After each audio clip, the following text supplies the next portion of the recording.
അവസാന ഘട്ടത്തിലേക്ക് കടക്കുകയാണ്. ഓരോ ദിവസവും ഞങ്ങൾ പ്രതീക്ഷ വർദ്ധിച്ചുകൊണ്ടിരിക്കുകയാണ്. ഓരോ ദിവസവും ഞങ്ങളുടെ ഭൂരിപക്ഷം ഞങ്ങൾ വർദ്ധിപ്പിച്ചുകൊണ്ടിരിക്കുകയാണ്. ഐക്യ ജനാധിപത്യ മുന്നണിയെ സംബന്ധിച്ച് ജയത്തിൻ്റെ കാര്യത്തിൽ ഞങ്ങൾക്കൊരു സംശയമില്ല. കാരണം ജനങ്ങളിൽ നിന്ന് അത്രമാത്രം പോസിറ്റീവായ പ്രതികരണമാണ്. എല്ലാ വിഭാഗം ജനങ്ങളും ആഗ്രഹിക്കുന്നത് ഒരു മാറ്റം വേണം എന്നതാണ്.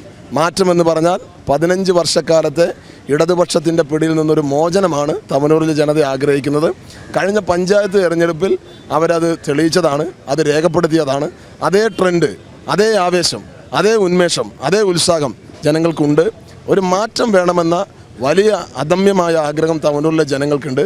അത് തീർച്ചയായും ഈ പോളിംഗിൽ പ്രതിഫലിക്കുമെന്ന് തന്നെയാണ് ഞങ്ങൾ വിശ്വസിക്കുന്നത്. നല്ല ഭൂരിപക്ഷത്തിന് ഐക്യ ജനാധിപത്യ മുന്നണിക്ക് ജയിച്ചു കയറാൻ കഴിയും. മലപ്പുറം ജില്ലയിൽ 16 സീറ്റും, മലപ്പുറം ജില്ലയിൽ 100 മേനി വിജയം, കേരളത്തിൽ 100 സീറ്റുമായി അധികാരത്തിൽ വരിക, അതാണ് ഞങ്ങളുടെ ലക്ഷ്യം. അന്തിമഘട്ടത്തിൽ രാഹുൽ ഗാന്ധിയോ പ്രിയങ്ക ഗാന്ധിയോ DK ശിവകുമാർ അങ്ങനെയുള്ള നേതാക്കന്മാരൊക്കെ അവസാന ഘട്ടത്തിലേക്ക് വരും. വലിയൊരു ആവേശം വരും. ഇന്നിപ്പോൾ ഞങ്ങളുടെ വനിതാ മാരത്തോൺ നടന്നു. ഒരു കേരളത്തിൽ ആർക്കും നടത്താൻ കഴിയാത്തൊരു പരിപാടിയാണ്. 1000ഓളം വനിതകളെ വെച്ചിട്ട്, വനിതകൾ മാത്രം വെച്ച് ഒരു പരിപാടി. അതൊക്കെ ഒരു ആവേശത്തിൻ്റെ തെളിവാണ്. ഒരു ട്രെൻഡ് രൂപപ്പെട്ടിരിക്കുകയാണ്. അതിൻ്റെ ഭാഗമായിട്ട് ഞങ്ങൾ നടത്തുന്ന എല്ലാ പരിപാടിയും വിജയിക്കുന്നു. വ്യത്യസ്തമായ പരിപാടി, നല്ല ആവേശം.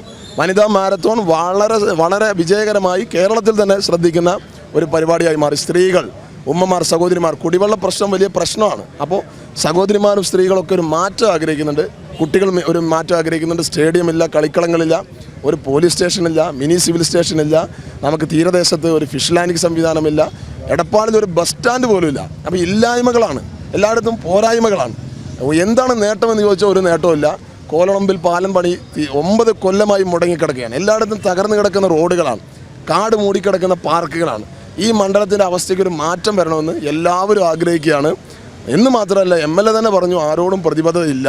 ഇവിടുത്തെ സ്ഥാനാർത്ഥി തന്നെ പറഞ്ഞു. അതൊക്കെ ജനങ്ങൾക്കിടയിൽ വലിയ ചർച്ചയുണ്ട്. ഞങ്ങൾ പറയുന്നത് ഞങ്ങൾക്ക് ജനങ്ങളോട് പ്രതിബദ്ധതയുണ്ട്, ഈ നാടിനോട് പ്രതിബദ്ധതയുണ്ട്, എല്ലാവരോടും ഞങ്ങൾക്ക് പ്രതിബദ്ധതയുണ്ട്. ഞങ്ങൾക്കുള്ളത് പ്രതിബദ്ധതയും ആത്മാർത്ഥതയും മാത്രമാണ്.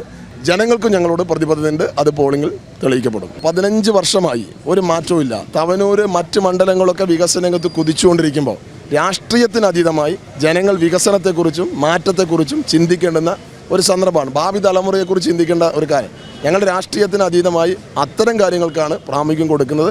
നാടിനോടൊരു പ്രതിബദ്ധതയില്ല, നാടിനോടൊരു കമ്മിറ്റ്മെൻ്റ് ഇല്ല എന്ന് പറഞ്ഞ് 2.5 വർഷം മണ്ഡലത്തിൽ വരാതെ മറ്റു പല സംഗതികളൊക്കെ ആയിട്ട് മുങ്ങി നടന്ന ഒരാൾ വീണ്ടും മത്സരിക്കാൻ വരുമ്പോൾ സ്വാഭാവികമായും ജനങ്ങളുടെ ക്ഷമയെ പരിശോധിക്കുകയാണ്. അപ്പോൾ ജനങ്ങളോടൊന്നും പറയാനില്ല, ജനങ്ങളോട് ഞങ്ങൾക്കൊന്നും പറയേണ്ടതില്ല. ജനങ്ങൾ ഇങ്ങോട്ടാണ് പറയുന്നത് ഒരു മാറ്റം വേണമെന്നുള്ളത്.